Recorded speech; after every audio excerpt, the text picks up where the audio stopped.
আল্লাহ পাক রব্বুল আলামিন পৃথিবীর সবকিছু, সমস্ত নিজাম সঠিকভাবে পরিচালিত করেন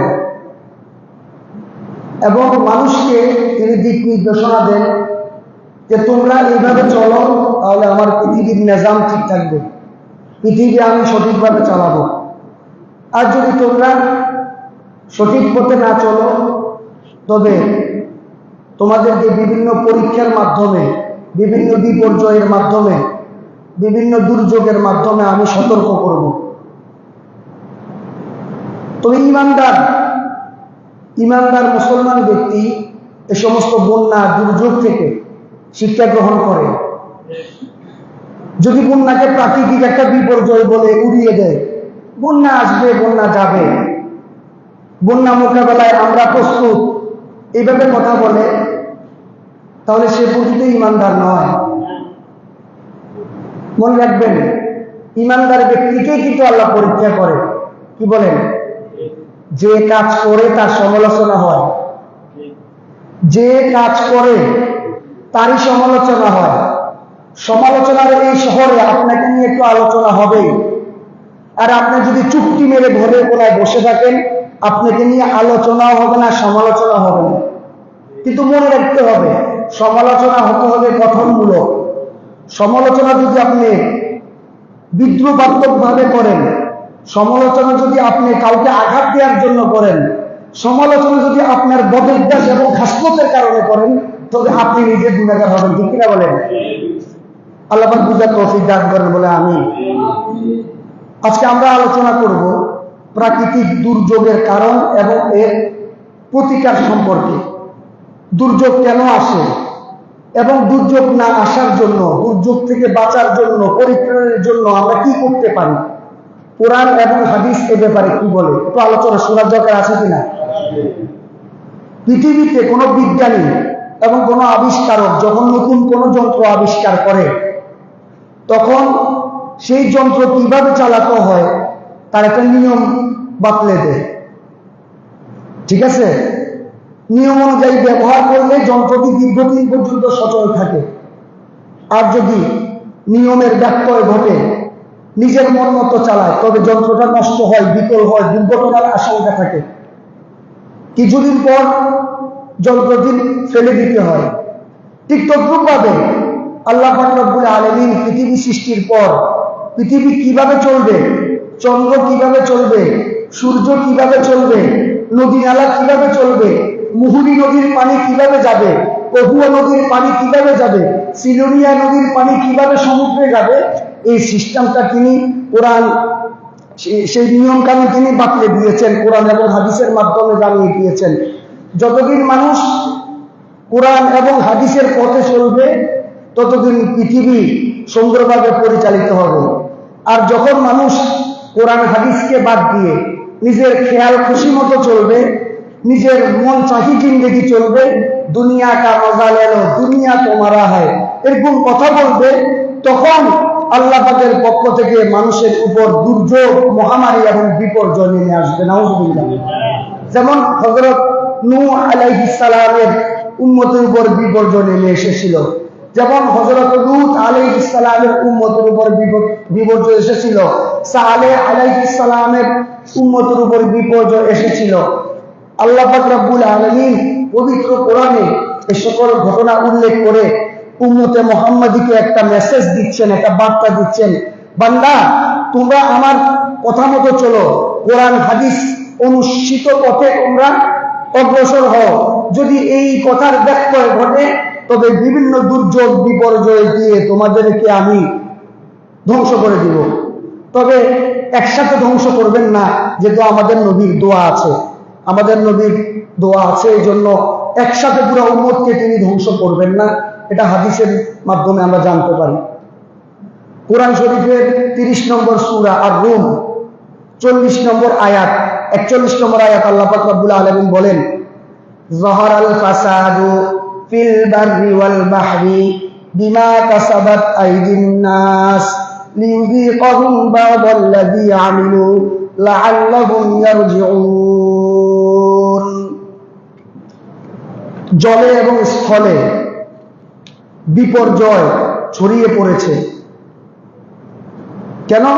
বিমা কাসাবাত আইদিন নাস, এটা মানুষের হাতের কামাই, এটা আমাদের হাতের কামাই। আমাদের অপরাধের কারণে, আমাদের গুনাহের কারণে বিভিন্ন বিপর্যয়, বিভিন্ন শাস্তি আমাদের উপর আরোপিত করেছেন। সূরা রুমের 41 নম্বর আয়াতে আল্লাহ তাআলা বলেন, লিউযীকাহুম বা'দাল্লাযী আমিলু, কেন? যাতে করে তিনি তাদের কৃতকর্মের শাস্তি তাদেরকে উপভোগ করান, লাআল্লাহুম ইয়ারজিউন, যাতে তারা ফিরে আসে। এখন আপনাদেরকে আমি একটা ছোট্ট প্রশ্ন করি।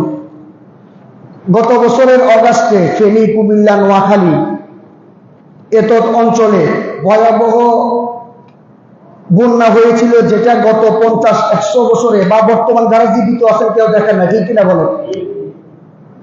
এই বন্যার কারণে আল্লাহ পাক রব্বুল আলামিন হাজার হাজার কোটি টাকার লোকসান দিয়েছেন। কারো গবাদি পশু চলে গেছে, কারো ঘর পড়ে গেছে, কারো মাছের ঘের চলে গেছে, ঠিক আছে না? কারো মুরগির পোল্ট্রি ফার্ম নষ্ট হয়ে গেছে, 15 লাখ, 20 লাখ, 30 লাখ লস হয়েছে। কিন্তু আমি আপনাদেরকে বলি, আল্লাহ পাক যে আমাদেরকে বার্তা দিয়েছেন, গত বন্যা থেকে এই বন্যা পর্যন্ত, মানে আজকে পর্যন্ত পাঞ্জেগারা নামাজি কয়জন বেড়েছে আপনারা একটু বিচার করেন। হুজুর কই? ছোট হুজুর কই? হুজুর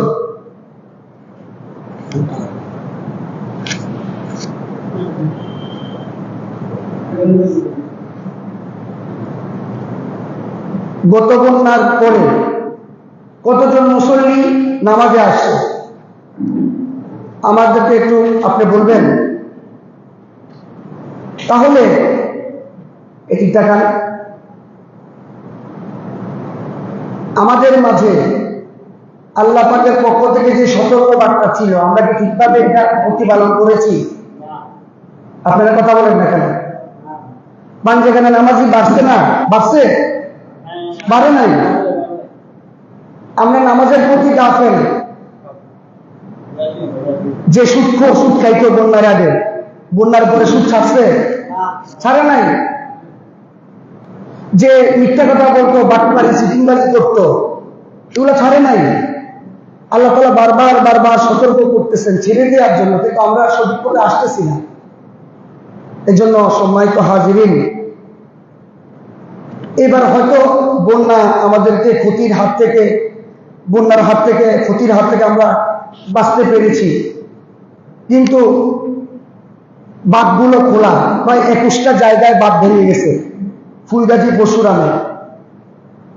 আর অল্প সময় এই বর্ষার মৌসুমে এটা পুনর্নির্মাণ করা, সংস্কার করা সম্ভব না। আবার যদি প্রবল বৃষ্টিপাত হয়, উজানের পানি নেমে আসে, তাহলে কিন্তু বিপদ আমাদের সামনে উপস্থিত, ঠিক কিনা বলেন? এই জন্য আমাদের উচিত তাওবা ইস্তেগফার করা, তাওবা ইস্তেগফার করে সঠিক পথে চলে আসা। আজকে সকাল পর্যন্ত যে আপডেট পেয়েছি আমরা, পরশুরাম ফুলগাজীতে অনেক পানি কমে গেছে, মোটামুটি হাঁটু পানি। ফেনী থেকে পরশুরাম পর্যন্ত যে ফুলগাজীর উপর দিয়ে সংযোগ সড়ক আছে, আঞ্চলিক সড়ক আছে, সেখানে 2-3টা জায়গায় হাঁটু পানি আছে, আর পুরো রাস্তা ক্লিয়ার। যে গাইন মোড়া আছে, গাইন বাড়ি আছে, তারপরে গনিয়া মোড়া আছে, তারপরে ধনিকুণ্ডা আছে, এই সমস্ত জায়গায় পানি আছে, অন্য জায়গায় ক্লিয়ার। এই পানিগুলো গতকাল থেকে ফুলগাজী পরশুরাম থেকে চেপে ছাগলনাইয়া হয়ে নিচ পানুয়া, কাশীপুর, বেতাগা এই সমস্ত এলাকায় আসছে। গতকাল বিকালে সন্ধ্যায় ফাজিলপুরের কিছু এলাকা, এদিকে কিছু এলাকায় আসছে। তো আল্লাহ যদি চান এই পানিকে প্রবাহিত করে আমাদের উপর দাবিয়ে দিতে পারেন কিনা বলেন? একটা কথা মনে রাখবেন, আমাদের খাল বিল খনন নাই, বেদখল, নদী নালা বেদখল, যত্রতত্র গৃহ নির্মাণ, যত্রতত্র বাঁধ নির্মাণ, অপরিকল্পিত নির্মাণ। যে অপরিকল্পিত কাজের কারণে পানির একটা স্বাভাবিক নিয়ম আছে, যেদিকে স্রোত পায় সেদিকে যায়। যখন আপনি তার পথে আপনি প্রতিবন্ধকতা সৃষ্টি করবেন, সে তখন ওই প্রতিবন্ধকতা পেয়ে বেড়ে যাবে, উচ্চতা বেড়ে লোকালয়ে ঢুকে পড়বে, ঠিক কিনা বলেন? এই জন্য আমাদের সতর্ক থাকতে হবে। ফেনী শহরে জলাবদ্ধতা, এটা বন্যার পানি না, কেন ড্রেন তারপরে খাল এগুলো বেদখল, এখানে টং দোকান উঠে গেছে। আমরা আমাদের যে নিত্য প্রয়োজনীয় বর্জ্যগুলো ময়লাগুলো আমরা যেখানে সেখানে ফেলে দিই, ড্রেনেজ বন্ধ করে ফেলাই। তো এটা আমাদের কারণে হচ্ছে। তো আমরা কবে সতর্ক হব? যদি সতর্ক না হই আবার 24-এর বন্যা আমাদের সামনে উপস্থিত হতেও পারে। আল্লাহ হেফাজত করেন, বলেন আমিন। ইদানিং বারবার রাষ্ট্রীয়ভাবে জাতীয়ভাবে আমাদের মাঝে দুর্ভিক্ষ, মহামারী, প্রাকৃতিক বিপর্যয়, দুর্যোগের কথা বেশি আলোচিত হচ্ছে, যেটি আমাদের জীবনে প্রভাব ফেলছে।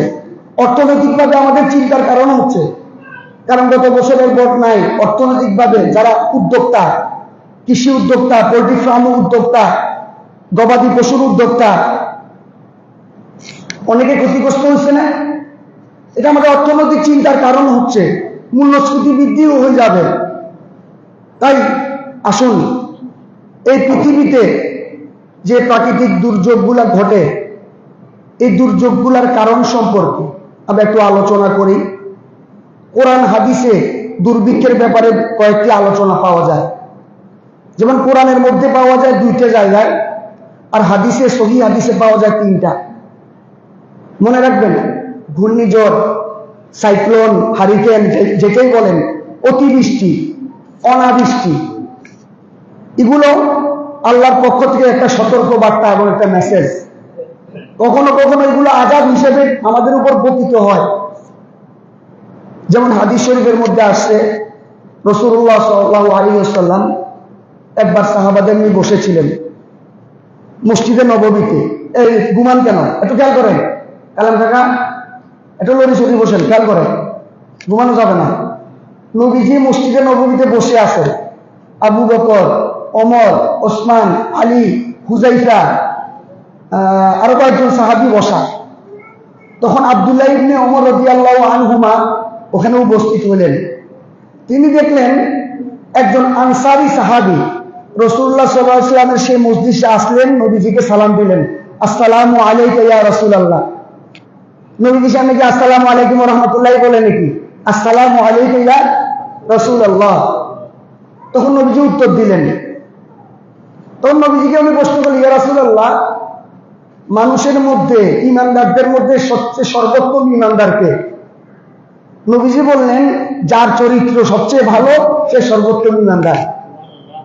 যার নামাজ সবচেয়ে ভালো, যার যাকাত সবচেয়ে ভালো, যার ইবাদত সবচেয়ে ভালো, এটা বলে নাই, চরিত্রের কথা বলা হয়েছে। তার মানে চরিত্রটাই ইবাদতের অন্যতম একটা অংশ, ঠিক কিনা বলেন? আপনি নামাজ পড়েন, হজ করেন, রোজা রাখেন, মানুষের সাথে খারাপ ব্যবহার করেন, মানুষের সাথে গরু ছাগলের মতো ব্যবহার করেন, মানুষকে মানুষ মনে করেন না। আপনারা ভালো কিছু বললেও চেক করি গরম হয়ে উঠেন, খারাপ কিছু বললেও আপনি একটা রিয়াক্ট দেখান না। আমার চরিত্র সুন্দর হতে হবে, মানুষের সাথে হাসি মুখে কথা বলতে হবে, সফটলি তার সাথে ডিল করতে হবে। তো তোমাদের মধ্যে উত্তম ওই ব্যক্তি যার চরিত্র ভালো। আরো একটা প্রশ্ন করলো। এরপরে নবী সাহাবায়ে কেরামকে উদ্দেশ্য করে বললেন, উপস্থিত যারা আছে, আবু বকর, ওমর, ওসমান, আলী, হুযায়ফা ইত্যাদি ইত্যাদি, ইয়া মাশারাল মুহাজিরিন, হে মুহাজির সাহাবায়ে কেরাম যারা হিজরত করে আসছেন, যারা মক্কা থেকে মদিনাতে হিজরত করে আসছেন, ইয়া মাশারাল মুহাজিরিন, ইয়া হারিস, এ হারিস ভাই, তুলেন তুলেন, ঘুমাইতেছে, তুলেন, উযু করতে হবে তো আবার। হারিস ভাই এদিকে আসেন, এদিকে সামনে আসেন। ইয়া মাশারাল মুহাজিরিন, আমি কিন্তু নাম ধরে ডাকবো, রেকর্ড হচ্ছে, পরে বলবেন না হুজুর মোবাইলে আমরা লজ্জা পাবো, সাবধান। একটু খেয়াল করেন, খামসুন ইযা তুলিতুম বিহিন্না, 5টা বিষয়ে তোমাদেরকে পরীক্ষা করা হবে। কয়টা বিষয় ভাই? এই যারা ঘুমাইতেছেন তারা বলেন, হারিস ভাই কয়টা বিষয়? ওয়া আউযু বিল্লাহি আন তুদরিকুহুন্না, আমি আল্লাহর কাছে আশ্রয় চাই যাতে এই পরীক্ষাগুলো তোমাদের সামনে না আসে। সুবহানাল্লাহ বলেন। দয়ার নবী, মায়ার নবী আশ্রয় চাইতেছেন যাতে না আসে, আমার উম্মত পারবে না, দুর্বল। 1 নম্বর, লাম তাজহারিল ফাহিশাতু ফি কওমিন কাত্তু হাত্তা ইউ'লিনু বিহা।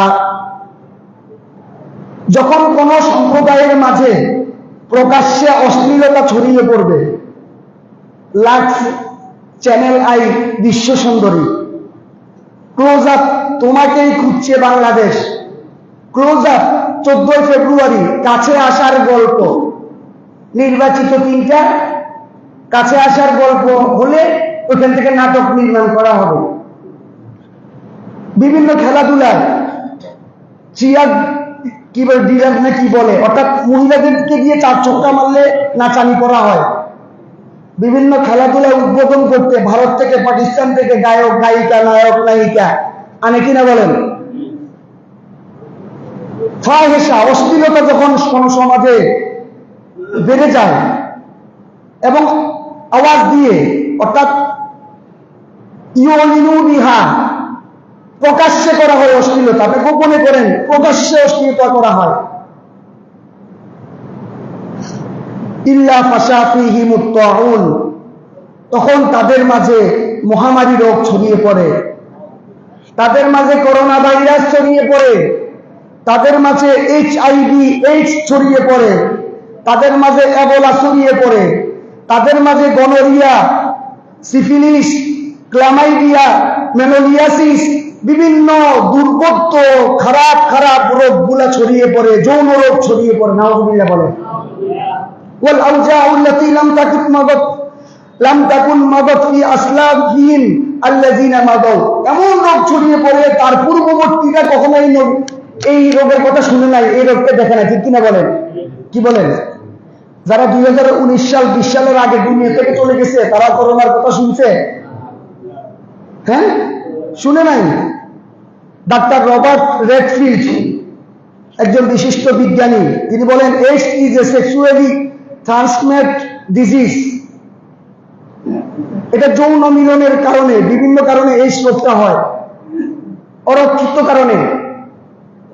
যেহেতু এখানে অ্যাডাল্ট বিষয়, আমি এটা বিস্তারিত বলছি না। একটা সময় এই রোগ ছিল না আমাদের দেশে বা বিশ্বে। সর্বপ্রথম 1981 সালের 5 জুন এইডস ধরা পড়ে, আর 1983 সালে ফ্রান্সের বিজ্ঞানীরা HIV ভাইরাস এটাকে এইডস রোগের কারণ বলে চিহ্নিত করে, দায়ী করে। ভারতে 1986 সালে, বাংলাদেশে 1989 সালে সর্বপ্রথম এই রোগ ধরা পড়ে, এইডস। নাম শুনে নাই? কেন হচ্ছে? প্রকাশ্যে জেনাবে বিচার বেড়ে যাচ্ছে। আপনারা দেখেছেন ফেনীতে একটা মেয়ের সাথে তার 1.5 বছরের সম্পর্ক, নাউযুবিল্লাহ, ফিজিক্যাল রিলেশন, ফেসবুকে স্ট্যাটাস দিয়ে সে প্রবাসী, মেয়ের বিয়ে দিয়ে দিচ্ছে, এই জন্য সে বিদেশে গলা ধরে দিয়ে আত্মহত্যা করছে। নাউযুবিল্লাহ বলেন। এটা কি প্রকাশ্য অশ্লীলতা নয়? এই যে গতকাল SSC রেজাল্ট দিল, 6 লক্ষের উপরে ছেলে মেয়ে ফেল। কেন ফেল করবে না আপনারা বলেন? তাদের হাতে তখন বই খাতা কলম পাওয়া যায় না, তারা এখন মোবাইল হাতে নিয়ে রিলস ভিডিও করে, টিকটক ভিডিও করে, তারা টিকটকে ফেমাস হতে চায়, ভাইরাল হতে চায়। ভাইরালের রোগ তাদেরকে চেপে বসেছে। সামাজিক যোগাযোগ মাধ্যমে এত বেশি ব্যবহার করে, ফেসবুক করে, আসল বুক করার সময় পায় না, ঠিক কিনা বলেন? অভিভাবক সচেতন হন। ছোট ছোট বাচ্চাদেরকে মোবাইল কেন তুলে দিচ্ছেন? বলে আমি কিনে দিন, বিদেশ তোর মামা পাঠাইছে। লাগতে পারবেন মামারে, মামারা লাগতে পারেন মামা। হেতার মামা বিদেশ থেকে মোবাইল পাঠাইছে, ছোট্ট বাচ্চা 15 বছরের মেয়ে বিদেশ থেকে মোবাইল পাঠাইছে, মোবাইলে কথা বলে ছেলের সাথে পালাইছে, ঘটনা নাই? তাহলে কেন মামার কথা বলেন? আপনি শালা বিদেশ থেকে বাগিনা মোবাইল পাঠাইছে, আপনি ব্যবহার করতে দিবেন? অসম্ভব। মেয়েদেরকে বিবাহের আগে কোনো মোবাইল দেওয়া যাবে না, যদি দিতে হয় তার স্বামী দিবে। কি বলেন ভাই, একমত কিনা? ভাই, যার ব্যথা সে বুঝে। আপনাদের কারো পরিবারে যদি এই ঘটনা ঘটতো না, তখন আপনি বুঝতেন, দাঁড়াই বলতেন, চোখের পানি ফেলতেন, হুজুর সত্য কথা বলেছেন। এই মোবাইলের কারণে এগুলো হচ্ছে, অশ্লীলতা ছড়িয়ে পড়ছে। আর অশ্লীলতার কারণেই হাদিস শরীফ, ইবনে মাজাহ শরীফের 4019 নম্বর হাদিস, এখানে নবীজি বলতেছেন এটার কারণে মহামারী ব্যাপক আকার ধারণ করতেছেন, আউযুবিল্লাহ। এমন রোগ দেখা দিচ্ছে যে এই রোগ পূর্ববর্তীদের মাঝে ছিল না। কথা বুঝতে পারছেন? এর জন্য হাদিস শরীফে আসছে, মা মিন কওমিন ইউযহিরু ফীহিমুজ জিনা ইল্লা উখিযু বিসসিন্নাহ। যখন কোন সম্প্রদায়ের মাঝে জেনা ব্যভিচার বেড়ে যায়, তখন ওই সম্প্রদায়ের মধ্যে দুর্ভিক্ষ দেখা দেয়, ফসলাদি নষ্ট হয়ে যায়, মূল্যস্ফীতি বেড়ে যায়, অর্থনৈতিক মন্দা দেখা দেয়, IMF এর টাকা ছাড়া চলতে পারে না, জাইকার টাকা ছাড়া চলতে পারে না, বিদেশি সহযোগিতা দ্বারা চলতে পারে না। এই জন্য এগুলো কমাতে হবে। বর্তমান অন্তর্বর্তী সরকারের একজন উপদেষ্টা, মহিলা ও শিশু বিষয়ক উপদেষ্টা ডক্টর শারমিন এস মুর্শিদা, নাকি না মুর্শিদ অথর্ব, একজন উপদেষ্টা, সে গত 2-3 দিন আগে রাসূলুল্লাহ সাল্লাল্লাহু আলাইহি ওয়াসাল্লামকে নিয়ে কটূক্তি করেছে। নাউযুবিল্লাহ, আমি এটা উচ্চারণ করতে আম্মা জান আয়েশাকে বিবাহ সংক্রান্ত বিষয় নিয়ে কয়েকদিন আগে যারা যৌনকর্মী 2000-এর অধিক যৌনকর্মীর কাছে টাকা অর্থ সহায়তা প্রদান করেছে, তারাই সংস্কার কমিশনে যৌনকর্মীদেরকে স্বীকৃতি দেওয়ার কথা বলে, নাউযুবিল্লাহ বলে। তারা এগুলোকে কি করে হাইলাইট করে, এগুলোকে প্রমোট করে, এগুলোকে মানুষের সামনে সহজভাবে তুলে ধরে, নাউযুবিল্লাহ। আল্লাহর আযাব আসবে না কেন বলেন? আমরা তাই এই শারমিন এস মুর্শিদের পদত্যাগ চাই, চান কিনা বলেন? সে নবীজিকে নিয়ে কটূক্তি করেছে, সে মাদ্রাসা নিয়ে কটূক্তি করেছে, বলে মাদ্রাসা ছোট শিশুদেরকে নির্যাতন করা হয়, স্কুল কলেজে করে এটা বলে না, ঢাকা ইউনিভার্সিটিতে করে এটা বলে না, বিভিন্ন কলেজ বিশ্ববিদ্যালয় করে এটা বলে না, মাদ্রাসার কথা তুলে ধরে। গতকাল দেখেছেন একটা হুজুর 9 বছরের একটা শিশুকে হত্যা করেছে বলে তাকে গ্রেফতার করেছে। পরে আজকে গত রাতের এবং আজকে সকালের সংবাদ হলো ঘটনা এটা না, মেয়ের মা মেয়ের চাচার সাথে খারাপ কাজ করে, হুজুর দেখে ফেলছে, এই জন্য নিজের মেয়েকে নিজে মারছে, হুজুরকে ফাঁসাই দিচ্ছে, নাউযুবিল্লাহ। এই জন্য কোনো কিছু পাইলে লাফালাফি করা ঠিক না, এগুলা সুষ্ঠু বিশ্লেষণ করা চাই। আল্লাহ পাক বুঝার তৌফিক দান করে, বলেন আমিন। তাহলে নবীজি বলেন তোমাদেরকে 5টা বিষয়ে পরীক্ষা করা হবে। কয়টা বিষয়ে? 1 নম্বর, যখন জেনা ব্যভিচারে বেড়ে যাবে, তোমাদের উপর মহামারী, করোনা ভাইরাস, এইডস, বিভিন্ন রোগ ছড়িয়ে পড়বে। 2 নম্বর, ওয়ালাম ইয়ানকুসিল মিকিয়াল ওয়াল মিজান ইল্লা উখিযু বিসসিনিনা ওয়া শিদ্দাতিল মুনা ওয়া জাওরিস সুলতানি আলাইহিম। যখন মানুষ ওজনে কম দিবে, ওজনে মানুষকে ঠকাবে, 1 কেজি মিষ্টি 550 টাকা দিয়ে কিনছেন, মিষ্টি যে প্যাকেট আছে 100 গ্রাম, তাহলে 1 কেজি মিষ্টি যদি 550 টাকা হয়, 100 গ্রাম মিষ্টির দাম 55 টাকা, একটা 20 টাকার প্যাকেট 55 টাকা নিয়ে নিচ্ছে, এটা মেপে দিচ্ছে। যদি বলে প্যাকেটের টাকা দিতে হবে, যদি দিতে হয় তাহলে 20 টাকা দিবে, 50 টাকা 55 টাকা কেন দিবে? কথা বুঝেন নাই? তাহলে এটা ধোঁকাবাজি হচ্ছে কিনা? বক্তা অধিকার সংরক্ষণ কমিটি আব্দুল জব্বার মন্ডল, মাঝে মধ্যে আমরা দেখি ফেসবুক ইউটিউবে উনি অভিযান চালায়, কিন্তু আমাদের অভিযানের কাজ হচ্ছে না। তো আমাদের ইমান যে দুর্বল, তাকওয়া আল্লাহর ভয় আমাদের উঠে গেছে। যখন সমাজের মধ্যে ওজনে কম দেওয়া শুরু হবে, উখিযু বিসসিনিন, তখন দুর্ভিক্ষ দেখা দিবে, মূল্যস্ফীতি বৃদ্ধি পাবে, অর্থনৈতিক মন্দা দেখা দিবে, ওয়া শিদ্দাতিল মুনা, খাদ্য সংকট দেখা দিবে, ওয়া জাওরিস সুলতানি আলাইহিম, শাসক গোষ্ঠী, শাসক তাদের উপর কি কঠিনভাবে শাসন করবে, জুলুম করবে। 3 নম্বর, ওয়ালাম ইয়ামনাউ যাকাতা আমওয়ালিহিম ইল্লা মুনউ কিতরা মিনাস সামা ওয়ালাউলাল বাহাইমু লাম ইউমতিরু। যখন মানুষ যাকাত দিবে না, আমি আপনাদেরকে বলি, গত বন্যায় যে সমস্ত ভাইদের পোল্ট্রি ফার্মে সমস্যা হয়েছে, গবাদি পশু নষ্ট হয়েছে, খেত ফসল খামার নষ্ট হয়েছে, কয়জন যাকাত দিছে?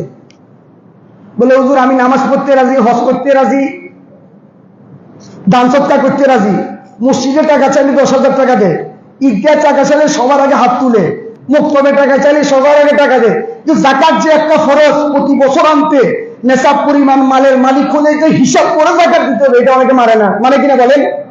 কজনে যাকাত দিয়েছেন? আলহামদুলিল্লাহ, এবছর আমিও যাকাত দিয়েছি। তাহলে যাকাত যখন মানুষ দিবে না, তখন আসমান থেকে বৃষ্টি বর্ষণ হওয়া বন্ধ হয়ে যায়, বলে হুজুর জমি জমি ভালো হয় না, কেন বৃষ্টি পড়ে না? বৃষ্টি পড়বে কেমনে? আপনি তো যাকাত দিচ্ছেন না। হাদিসে বলা হচ্ছে ওয়ালাউলাল বাহাইমু লাম ইউতিরু, যদি চতুষ্পদ জন্তু না থাকতো, গরু ছাগল ভেড়া কুকুর বিড়াল না থাকতো, তবে আল্লাহ তাআলা বৃষ্টি বর্ষণ করতেন না। আল্লাহু আকবার। কথা বুঝতে পারছেন?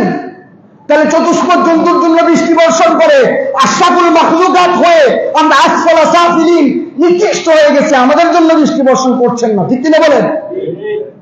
কজন জাকাত দিয়ে হিসাব করে বলেন? ওয়ালাম ইয়ানকুদু আহাদাল্লাহ ওয়া আহাদা রাসূলি ইল্লা সাল্লাল্লাহু আলাইহিম আদুওয়ান মিন গায়রিহিম ফাখাযু বা'দা মা ফি আইদিহিম। যখন মানুষ আল্লাহর সাথে কৃত ওয়াদা ভঙ্গ করে, রসুলের সাথে কৃত ওয়াদা ভঙ্গ করে, ঈমান এবং নেক আমলের উপর থাকা যে ওয়াদা করেছিল এটা থেকে বিচ্যুত হয়, তখন তাদের উপর আল্লাহ বাইরের শত্রু লেলিয়ে দিবেন এবং ফাখাযু বা'দা মা ফি আইদিহিম, তারা তাদের সম্পত্তি নিয়ে যাবে। বাইরের শত্রু এসে আমাদের চিটাগাং নিয়ে চলে যেতে পারে, আমাদের বাইরের সম্পত্তি এসে আমাদের বিভিন্ন অঞ্চল নিয়ে চলে যেতে পারে, বাইরের শত্রু এসে আমাদের খনিজ সম্পদ লুটে নিয়ে চলে যেতে পারে, কারণ আমরা আল্লাহর সাথে এবং রসুলের সাথে কৃত ওয়াদা ভঙ্গ করেছি। বাইরের শত্রুকে ঘরে আসার সুযোগ দেওয়া যাবে না। জাতিসংঘ তাদের অফিস বানাবে, মানবাধিকার অফিস। কেন? গাজাতে মানবাধিকার কোথায় গেছে তোদের? ওইখানে তোরা অফিস বানাস না, ইসরায়েলে তোরা অফিস বানাস না। বাংলাদেশে অফিস বানানোর জন্য ডক্টর ইউনূস কিভাবে অনুমোদন দিতে পারে মুসলমানদের সংখ্যাগরিষ্ঠদের বিমত সত্য? এটা আমরা জানতে চাই। ঠিক কিনা বলেন? মানব অধিকারের কোন অফিস আমাদের বাংলাদেশে দরকার নাই। অফিস যদি দরকার হয় গাজাতে পাঠা, অফিস যদি দরকার হয় সিরিয়াতে পাঠা, অফিস যদি দরকার হয় লেবাননে পাঠা। যে সমস্ত জনপদে মুসলমানদের রক্ত ঝরছে সে সমস্ত এলাকায় মানবাধিকারের খবর নাই, বাংলাদেশে মানবাধিকারের অফিস করে বাইরমুখী ষড়যন্ত্রকে তারা বাস্তবায়ন করতে চাচ্ছে, এটা মেনে নেওয়া যাবে না। ঠিক কিনা বলেন? আমরা ভালো কাজকে অ্যাপ্রিসিয়েট করব, খারাপ কাজে মুখ বন্ধ করে বসে যাবো এই সময় নাই, খারাপ কাজের প্রতিবাদ করতে হবে।